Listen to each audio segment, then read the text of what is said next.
हातकणंगले विधानसभा मतदारसंघाचे आमदार दलित मित्र डॉक्टर अशोकराव माने बापू यांच्या फंडातून आणि कलापण्णा आंबे साखर कारखान्याचे संचालक अभय कश्मीरे यांच्या विशेष प्रयत्नातून रुई तालुका हातकणंगले गावासाठी 10 लाख रुपयांचा विकास निधी मंजूर करण्यात आला होता।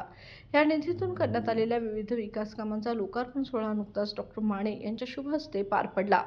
यावेळी माणगाव सरपंच राजू मगदूम, सरपंच शकीला कुन्नुरे, उपसरपंच शालाबाई साठे, सदस्य आणि कार्यकर्ते, ग्रामस्थ, महिला, युवक मोठ्या संख्येने उपस्थित होते।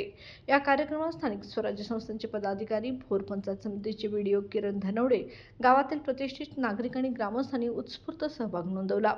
गावातील विकासासाठी निधी मिळवून देणारे आमदार माने आणि अभय कश्मीरे यांचे आभार यावेळी ग्रामस्थांनी व्यक्त केले।